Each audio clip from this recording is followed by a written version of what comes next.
Yang hari ini untuk memperingati Maulid Nabi Muhammad SAW yang ke 1443 Hijriah.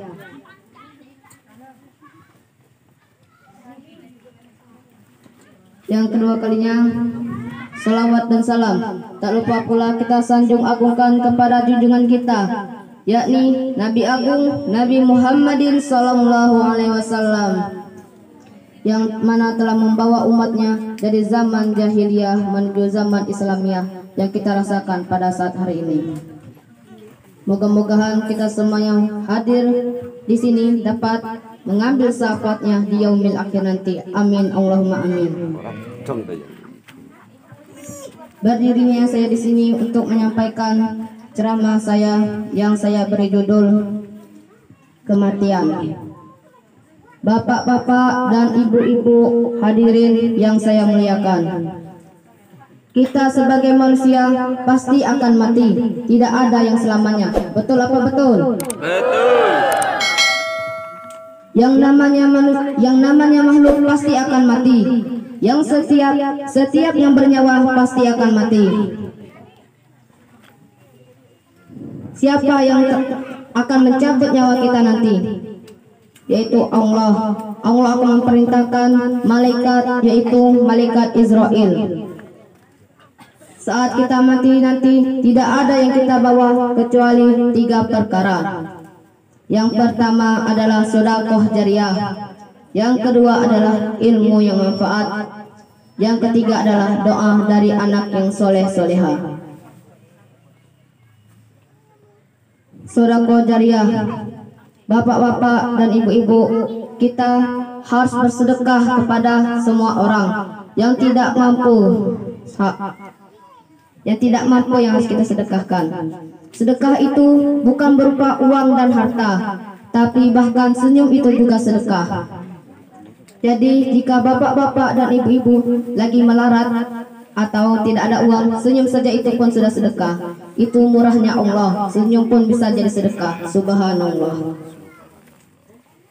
Kita sebagai manusia harus selalu beriman kepada Allah Subhanahu wa taala, Sang Pencipta dunia dan seisinya. Sifat-sifat orang yang beriman itu ada 5. Yang pertama, jika disebut nama Allah bergetar hatinya. Yang kedua, jika dibacakan ayat-ayatnya kepada mereka bertambah kuat imannya. Yang ketiga, yaitu mereka hanya bertawakal kepada Allah Subhanahu wa taala. Yang keempat, orang-orang yang melaksanakan sholat. Dan yang kelima, orang-orang yang menginfakkan sebagian rezekinya di jalan Allah Subhanahu wa taala. Yang mana telah dijelaskan di dalam Al-Qur'an surah Al-Anfal ayat 2 dan 3. A'udzubillahi minasyaitonir rajim. Bismillahirrahmanirrahim.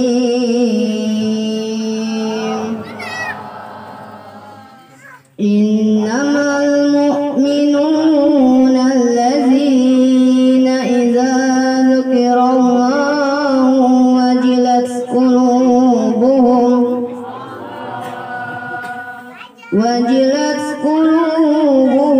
wa idza tuliyat alaihim ayatuhu zadathum imanan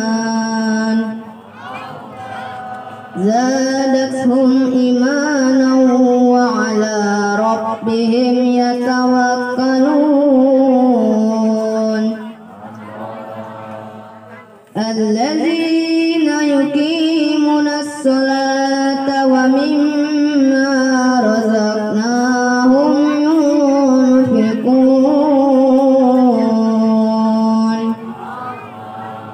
Artinya, sesungguhnya orang-orang yang beriman adalah mereka yang apabila disebut nama Allah bergetar hatinya, dan apabila dibacakan ayat-ayat kepada mereka bertambah kuat imannya, dan hanya kepada Tuhanlah mereka bertawakal, yaitu orang-orang yang melaksanakan sholat dan orang-orang yang menginfakkan sebagian rezekinya yang telah kami berikan kepada mereka.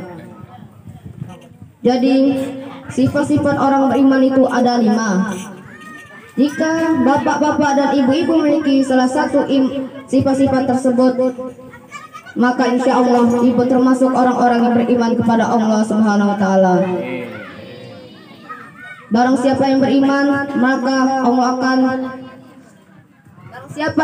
kepada Allah, maka dia akan mendapatkan derajat yang tinggi di sisi Allah Subhanahu wa Ta'ala dan mendapatkan ampunan serta rezeki dan nikmat yang mulia.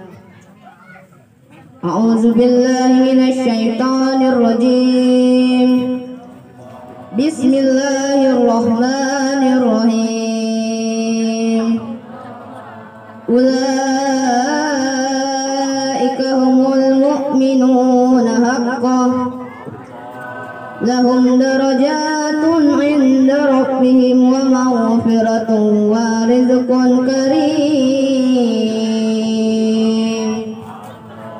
Artinya, itulah mereka orang-orang yang benar-benar beriman, maka mereka akan mendapatkan derajat yang tinggi di sisi Tuhannya, mendapatkan ampunan serta nikmat rezeki dan nikmat yang mulia.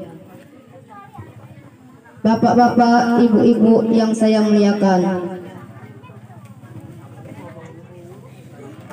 ada 4 orang ciri orang yang tidak akan pernah mencium bau surga. Yang pertama adalah orang yang pelit. Kita sebagai manusia jangan pernah pelit kepada sesama. Allah akan benci, yang lain pun akan benci, bahkan kucing pun akan ikut benci. Kita harus membantu satu sama lain. Untuk apa harta dan kekayaan untuk dirinya sendiri jika tidak menolong kepada yang membutuhkan? Harta itu akan terbuang sia-sia karena hanya ingin memuaskan hawa nafsu mereka. Orang-orang yang mencintai dunia pasti akan menyimpan harta-harta mereka untuk dirinya sendiri, tidak membantu orang-orang yang sedang kesulitan. Jangan sampai kita menjadi orang-orang yang seperti itu, karena Allah akan benci kepada mereka. Yang kedua adalah orang-orang yang menyebut-nyebut pemberian. Contohnya, itu aku yang memberikan, kalau tidak aku berikan pasti kau tidak akan bisa jadi begini. Itu pun tidak boleh.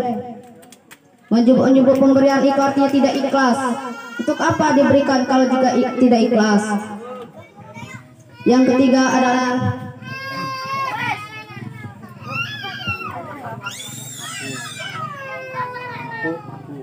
orang yang mabuk-mabukan. Mabuk-mabukan itu banyak. Setiap yang mabuk itu tidak baik. Mabuk minum tidak bagus, mabuk kopi tidak bagus, mabuk cinta tidak bagus.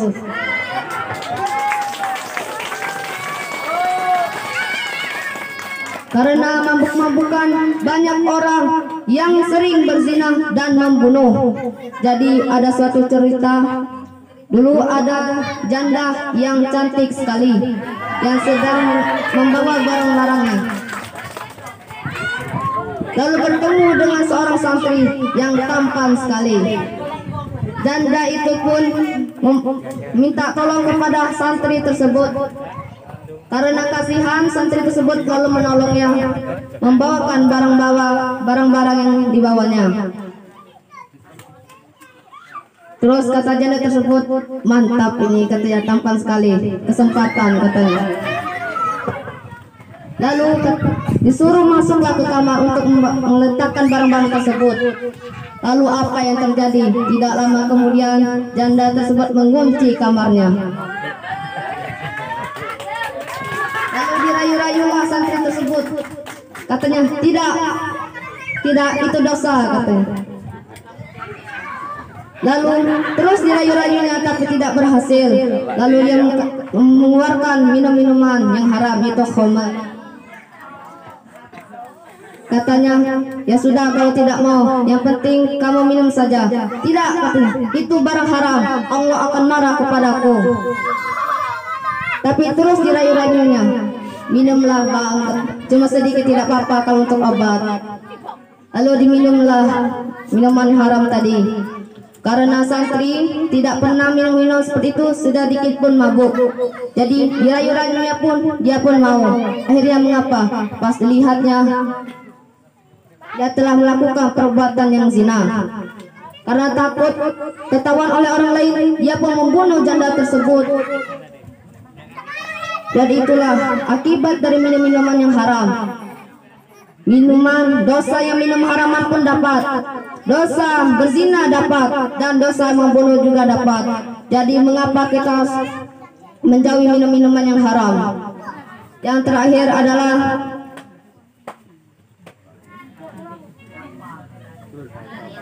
durhaka kepada kedua orang tua. Bapak-bapak dan ibu-ibu, apakah ada yang masih punya orang tua? Jadi janganlah durhaka kepada orang tua, karena barang siapa yang durhaka kepada orang tua, maka Allah akan murka. Sesungguhnya ridho Allah, ridho orang tua itu ada pada ridhonya Allah itu ada pada keridhoannya orang tua, dan murkanya Allah ada pada kemurkaan orang tua. Rasulullah SAW bersabda, ridho Rabbi fi ridhal walidi wa sutur Rabbi fi suhtil walidi. Ridho Allah ada pada keridhaan orang tua, dan murkanya Allah ada pada kemurkaan orang tua. Jadi jika orang tua kita murka, maka Allah akan ikut murka. Dan jika orang tua kita ridho, maka Allah pun akan ikut ridho. Jadi 4 hal tersebut adalah sifat-sifat orang yang tidak akan pernah mencium bau surga. Jangankan masuk, mencium pun tidak bisa. Yang kedua adalah ilmu yang manfaat. Bapak-bapak dan ibu-ibu, kita di dunia ini harus punya ilmu. Jika ingin bahagia di dunia, harus punya ilmu. Jika ingin bahagia di akhirat, harus punya ilmu. Jika ingin bahagia di dunia dan akhirat, harus punya ilmu. Jadi kunci bahagia di dunia dan di akhirat itu adalah ilmu. Mencari ilmu itu wajib, jangan sepelekan. Karena orang tidak tahu ilmu, mereka pun menjadi bodoh, dan mereka tidak tahu membedakan yang mana yang baik dan yang mana yang buruk. Akhirnya pun salah jalan. Bapak-bapak, ibu-ibu, sekolahkanlah anak kalian agar menjadi orang-orang yang berilmu. Sekolahkan, jangan sampai tidak sekolahkan. Karena mencari ilmu itu hukumnya wajib. Berarti jika kita tidak mencari ilmu, maka kita akan mendapatkan dosa. Jika perlu pondokkan anak-anak mereka, pondokkanlah anak-anak kalian, bapak-bapak dan ibu-ibu. Mas Adib, bayaran pondok itu mahal. Jika ingin murah se-Indonesia, ada di pondok saya, yaitu Pondok Pesantren Darul Ulum. Kualitasnya bagus dan harganya pun murah.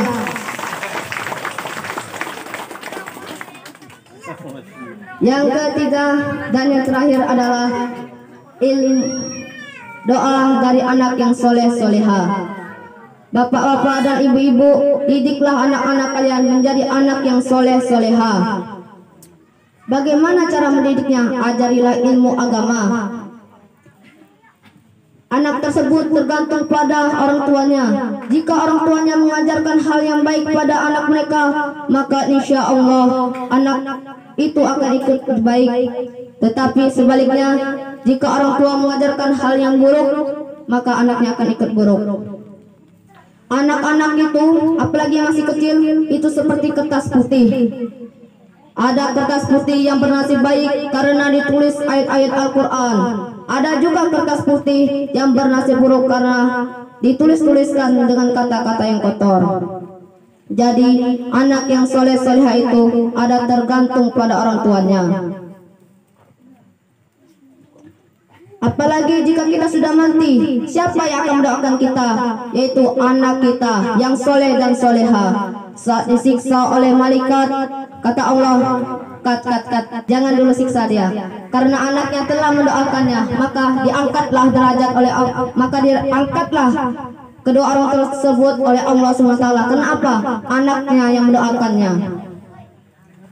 Jadi kita harus menjadikan anak kita ya anak yang soleh soleha, yang dapat membahagiakan kita di dunia dan di akhirat. Dari awal sampai akhir dapat kita simpulkan. Yang pertama, bahwa kita sebagai manusia pasti akan mati. Yang kedua, kita harus beriman kepada Allah Subhanahu wa taala. Yang ketiga, jangan pelit, jangan suka menyebut-nyebut pemberian, jangan suka minum-minuman yang haram, dan jangan membantah kedua orang tua. Yang ketiga, jadikanlah anak-anak kita anak yang soleh dan soleha. Dan yang keempat, carilah ilmu agar dapat bahagia di dunia dan di akhirat. Baiklah, cukup sekian yang saya sampaikan. Jika ada salah kata, saya mohon maaf, dan kepada Allah saya mohon ampun. Saya akhiri, wabillahi taufiq wal hidayah. Wassalamualaikum warahmatullahi wabarakatuh.